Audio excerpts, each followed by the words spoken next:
Армысыздар, құрметті достар.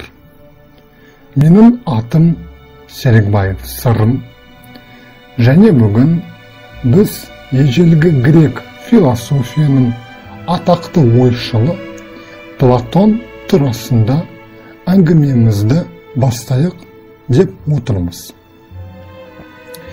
Платон өз философиялық жүйесін қалыптастырған алғашқы ойшыл болды. Платон шамамен біздің дәуірімізге дейін 427 жылы Афинаның маңында Ақсүйектер отбасында дүниеге келді. Ол демократиялық үкіметті сынға алды. Мемлекетті басқару үшін мықты билік керек деген саяси көзқарас ұстанды. Шамасы осының бәрін Платон Ақсүйек тегінен шыққандықтан емес, аянышты халге түскен және қираған демократиялық үкіметтің тұсында өмір сүруге тура келгенінен пайымдаған болар. Бізге жеткен деректер бойынша Платон мығым азамат болған. Ол Пелопоннес соғысының соңғы бірнеше майданында шайқаса түскен сияқты. Ол әуелі поэзияға, сурет өнеріне, әдебиетке құмар болды. Бірақ уақыт өте оның шығармашылыққа ұмтылысы басылып қалды. Платон Сократтың шәкірті. Ол саясатпен айналысуға тиіс еді. Бірақ оның жас кезінде Афина олигархиясы саясатта қуғын сүргін және зорлық-зомбылық жолын ұстанды. Осы жай болашақ ойшылдың ойын өзгерткен болуы да мүмкін. Сократты қайта өркендеген демократия билігінің өкілдері өлім жазасына кескен соң, Платонның саясаткерлерге сенімсіздігі бұрынғыдан да күшейе түсті. Ол Сократтың сотына қатысты және оны өлім жазасын қомақты айыппұлмен алмастыруға көндіруге тырысты. Платон тіпті Сократ үшін айыппұл төлеуге де дайын болды. Ауырып қалғандықтан ол ұстазымен бақылдаса алмады. Сократ өлімінен кейін Платон көп саяхаттады, басқа философтарды оқыды. Ақыр соңында Афинаға қайта оралды. Есейген шағында ол Италия мен Сицилияға аттанды. Сиракузада Платон жергілікті тиранның отбасымен келіспей қалды. Олар Платонды жазалап, құлдыққа сатты. Кейінірек ақша төлеп, азаттық алып, Платон қайтадан Афинаға оралды. Осы жерде ол Еуропадағы алғашқы университет, академияның негізін қалады. Платонның негізгі мақсаты мемлекет қайраткерлеріне білім беру еді.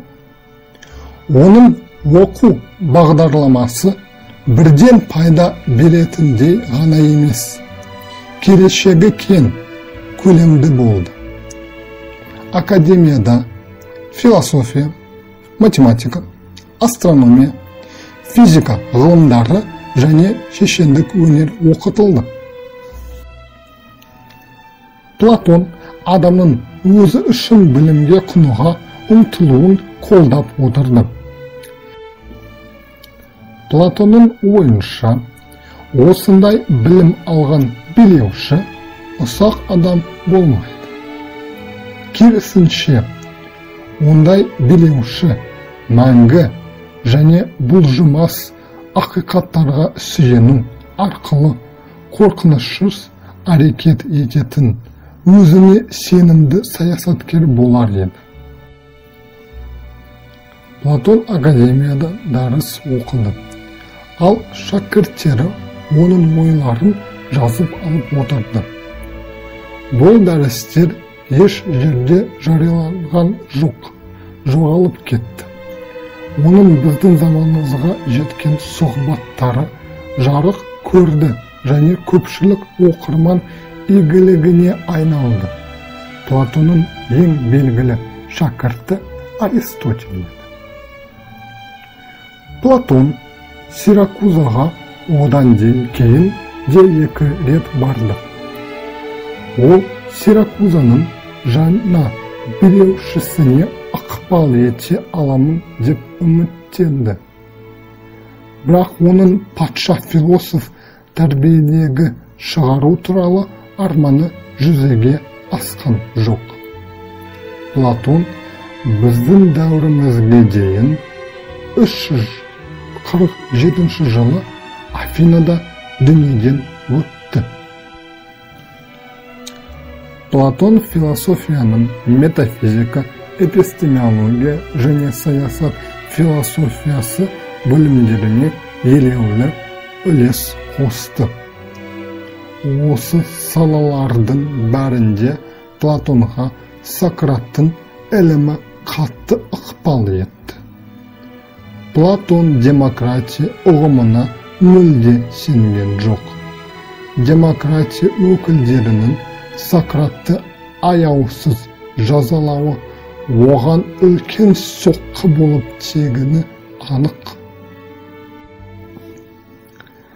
Платон заттардың өздігінен белгілі болып тұруына мүмкіндік беретін тұрақты, мәңгі тиянақты болатын әлденені құштарлана іздеді. Оның айналасындағының бәрі үнемі қозғалыста болып өзгеріп отырды. Жазушы Гераклит болған нәрсе сол қалпында қайталанбайды.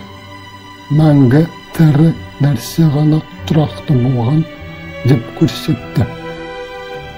Философ Парменид сезімдер алдамшы деп тұжырымдады.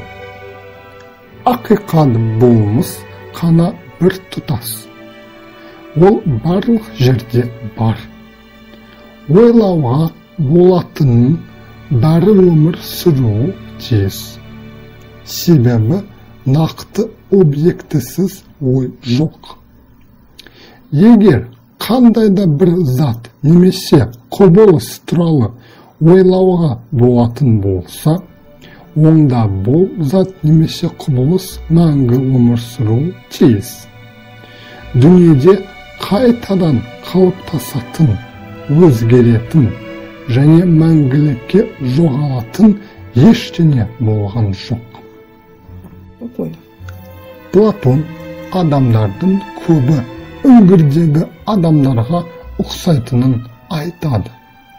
Олар үңгірдің артқы қабырғасына қарайды. Адамдардың артында аласа қабырға бар. Заттардың бәрі соны жағалай орналасқан. Осы аласа қабырғаның арғы жағында от жанып тұр. Үңгір қабырғасына қарсы отырған адамдар не көреді? Олар үңгірдің артқы қабырғасына осы заттардан түскен көлеңкені көреді. Бірақ бұлай емес қой. Заттардың қандай екенін көру үшін адам күн сәулесі түсіп тұрған жерге шығуға тиіс. Бірақ біздің жарыққа шыққымыз келе ме? Адамдардың көбі үңгірде отыра беруге үйреніп алған. Олар сыртқа шығуға қорқады. Өздеріне салсаңыз, олар аса жайлы жерде отыр. Оларға нақты дүниенің сыртқы белгілері жеткілікті. Олар заттарды шынайы күйінде көргісі келмейді. Олар көздеріне күн сәулесінің шағылысқанын қаламайды. Нақты дүниенің сыртқы белгілерін қабылдау мен олардың шынайыманын саналы түрде ұғыну үшін өмірін сарп етуге дайын философтар ғана, тіпті өздері алғашқыда елестескендей болмаса да, жарқыраған күн астында әлемді өз бейнесінде көретін адамдар. Осымен хабарымыз аяқталды. Атақты грек философы Платон туралы әңгімемізді келесі хабарда тыңдайсыздар.